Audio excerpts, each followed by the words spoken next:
Good morning out there, out there, where we're in here, out here. And welcome, as dear friend Clifford Rains would say, welcome to the Sentimentalist. Bibby's nose, the rest of Bibby's over there. Why am I wearing a hat and green? Well, I don't know. I just decided I'd celebrate. Every year we'd go to Maine. Man, that has stayed inside. Have you ever been to Maine? You won't lose it if you go there. Our wonderful friends, Nelson and Sue Ostrick. Nelson used to take a motorcycle trip every summer. You just hop on his bike. One year he ended up in the backyard of our house here in Holland when we were out on South Shore Drive. There he was,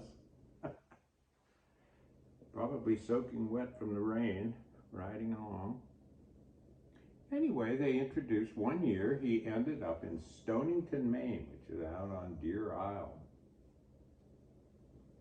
And then we decided to go with them one year, vacation there. And then we went every year, and we miss it. And a lot of ands. One of the reasons that we liked it so much was there was in one sense, for certain folk, I think there was nothing there. There were lots of artists and artisans, lobster fishermen, and old, wonderful, huge opera house. For when 150 years ago, they settled there and they wanted some entertainment. Opera for the lobster folk. Don't you love it when a stereotype is just broken down like that? And that was it. There was an inn, and the door from our quarters went right out onto the water, so the tide came up, and the tide went out, and we could hear it, and we'd sit there, and what was there? Beauty. The beauty of rocks and light and woods and pines and twisty roads. Gosh, I feel just the luckiest guy in the world to get to have gotten to go there. One day we were pulling into, was it Turtle Gallery? I think. Gallery, yeah. We heard this voice. I went, oh my gosh, can't be. A recognizable voice, think about it. Who would that be? Anyway, before I tell you, this is Stonington. This is my Inn on the Harbor hat, which I like to wear, and Vivian and I took our walk. She's over here.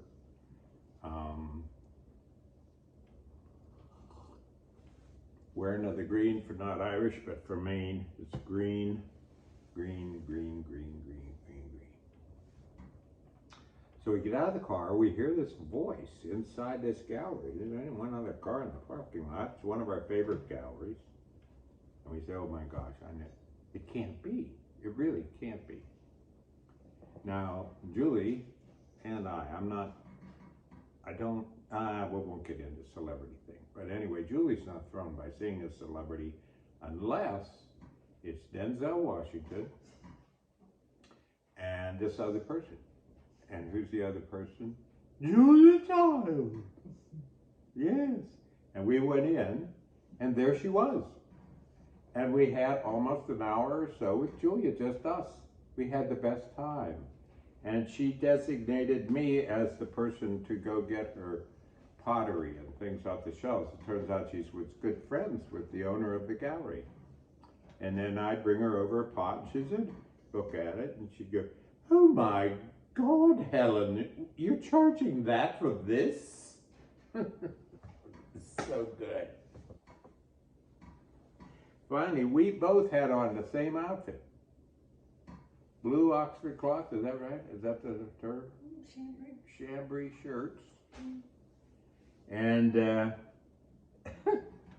and so finally, it's not that I got up the nerve, it's just I'm just dumb, I guess. But anyway, I said to her after about an hour, I said, Julia, how about that? You know, Ms. Child. Julia, have you ever tried peanut butter on cheddar cheese? And she looked at me and she, oh my God, no, is it any good? And I said, well, when you go home today, you check it out. Oh, when I go home, nothing works where we're staying. Nothing works at all.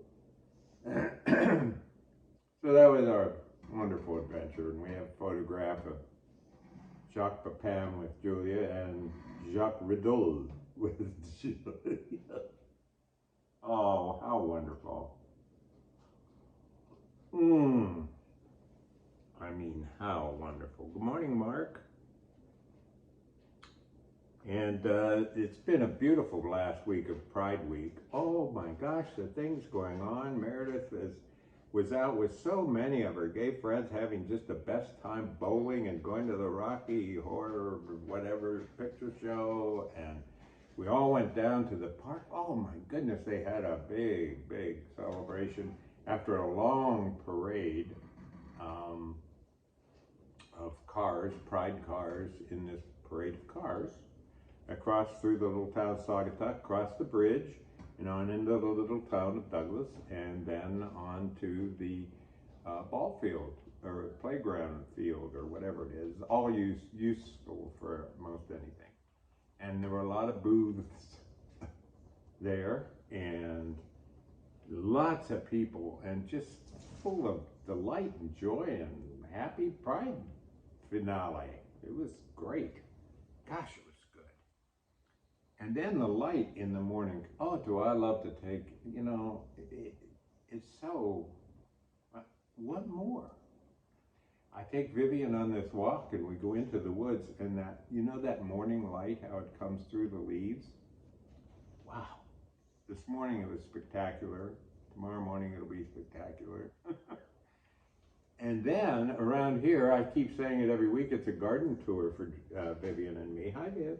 You're over there. You're not over here. You sleeping.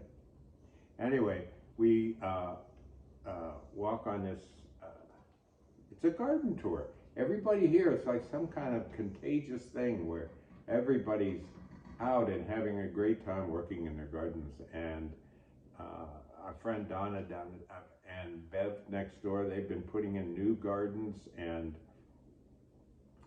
as Donna said, oh my soul when my hands are in the soil. Isn't that terrific? Isn't that, oh my soul when my hands are in the soil. Listen, if you haven't tried it, there's a wonderful, and I taught Donna, I had a teacher, but I told her, gave her, liberated Donna. I said, you know what changed my gardening whole thing was this British book called Chaos Gardening. If you can find it online, used bookstore, it's probably out of print. Chaos Gardening. And it just frees you up. You just put plants, you know, and all in these different places instead of this plant belongs beside this plant. Yeah.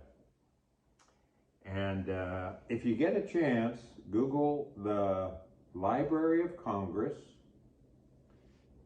Talks to Poets. And there's this remarkably gifted, warm-hearted, just hangs back like this. You know, a poetry conversation where he's talking like this. Oh, thank you. And the one to Ada Limon, it'll just, boy, you talk about a spark of light who has so many difficulty things going on, from scoliosis to unable to have a child. There's lots of things that, and never gets morose. She just has this gentle, funny, very laughs. She just laughs. Isn't it good just to be with someone who said, just laugh? Yeah. We had a guy in our town. He could say anything, he'd laugh. He just oh my goodness, that's terrible, he'd say. Oh, poor you. But Julie's working on her wheel. I don't know what's happening over here, but the yarn I think she's spinning it into gold. I'm not sure. Something's happened. But she's paying very close attention to it. I hope you're okay. Just okay. Get up, look around, see what there is to see. Again. I love to see it again. It's there. Yeah. Yeah. What was it? I forgot. That's a good thing. I booked for my workshop people next time, and I'm going through it again. And what's so wonderful about it is that I know what it was, because I read this thing about mistakes, and it made me think of this terrible thing that happened in the West with this word called fallible. Human beings are fallible. Now, I just think listen to that word. It's even funny. Say it 7 times because it's fallible. Let's go be fallible. Let's go be fallible. You can't, it's not a mean word, but it sounds so silly. Okay, or fun. Little kid would say it. Fallible, fallible, fallible, fallible. Well, I think there's a big difference between fallible and Mr. T and being harmful and hurting people and the school massacres and things. That's not fallible, okay? No. So let's all go with fallible. Let's go skip outside fallibly. I'm so tired of being held accountable for being fallible when there's no harm in it. Oops, I spilled the coffee, so.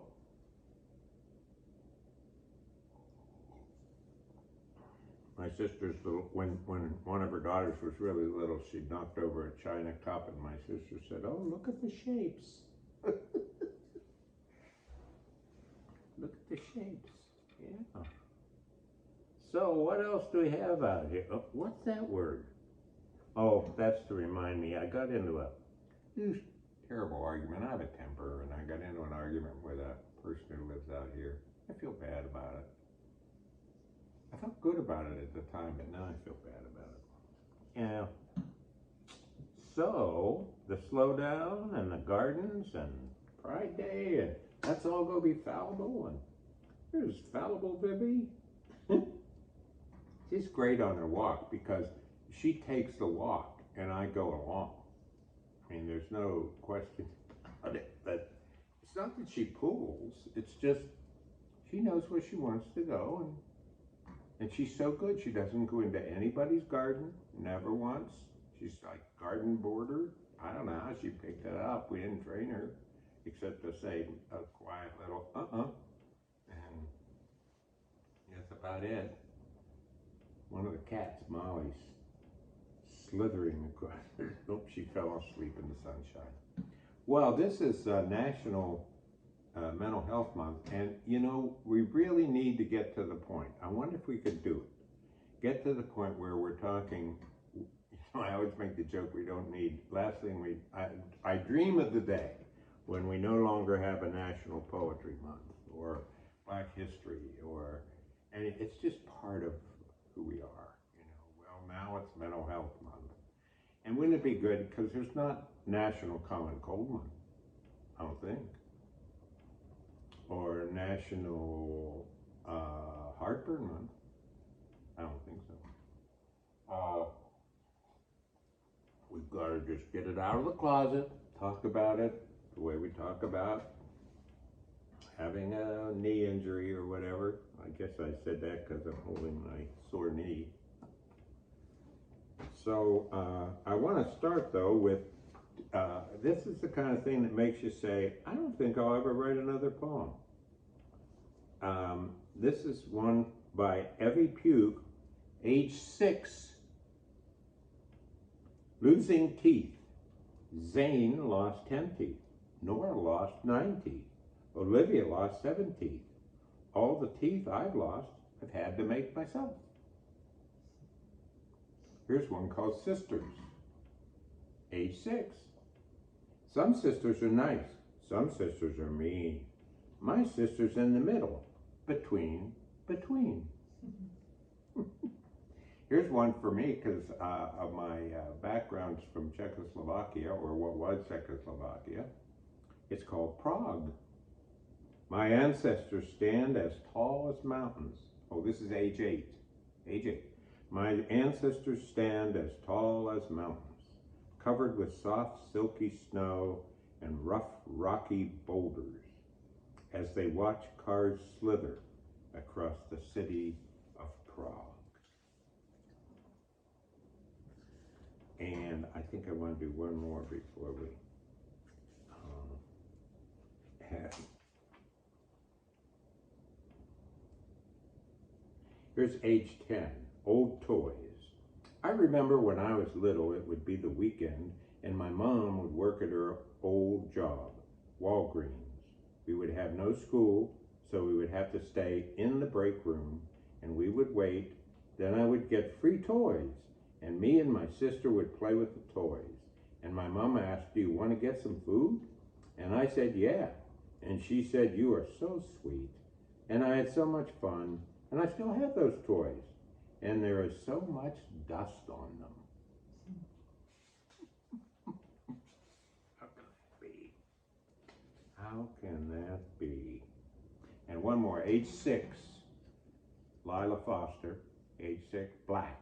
Black sits on a chair in front of a computer screen, braiding her hair. She hums in the wind and swims in the ocean. She likes sweet candy and loves the night sky because it's black. Black feels like a big couch, a small soccer ball, a blanket with stars. Oh. And now the anticlimax for National Mental Health Week, month, whatever it is. Thanks for hanging in there with us. It's called recovery. It was too many years after the shock to even care what chapter and verse it was that opened up the innocent synapse into trauma that now, without a sign, erupts when least expected. Why would frying eggs or driving past a deer dead by the road pull the trigger? Pull it every time for 32 years. Why? Because of hellfire religion, the evangelical, the literal, the certainty of words Calvin, Paul, or Augustine wrote. That's why. Like a mugging in a dark alley, it bloodied me and sent me into catatonic meditation. After 5 wards, 13 electroshocks, varied meds and therapists, my wife's steady look, it evaporated faster than my soft-spoken father's lack of answers. And now I lug the bin of birdseed, a spade and garden fork, stuff my all-weather garden gloves in my back pocket, slap on the old ball cap and head out back, fill the feeders and find a place I had overlooked, push aside the mulch and start to dig. I'll fill the hole with what I'll find at Charlie and Ann's Garden Center. They always have something we don't yet have. And yet, deciding without my partner's approval brings a leftover worry up the back of my neck. Married, 40-some years should be proof enough. But trust often betrays my assurance, even though I know she will nod and be glad and say, "That's the perfect spot. How did you see it? I never would have." Maybe only another can see and assure, our own vision disappearing like each snowflake when it lands. But it's spring, enacting its metamorphosis, and I will return from Charlie and Ann's carrying several plants we don't have and a flat of varied annuals to fill in the empty spaces in each pot. Then, after making sure each hole is deep enough, I'll pat the soil and set each plant, fill in around it, replace the mulch, and rake it smooth around the stems. With luck, I won't have to water.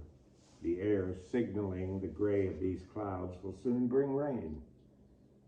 I would believe I've added something good to a world I was taught was only evil. And unafraid, head back to the house to look out the window. Take care, be kind, try to be cheerful. Good to be with you. Kind of feel like you're with there. Vivi's moved to the other end of the couch.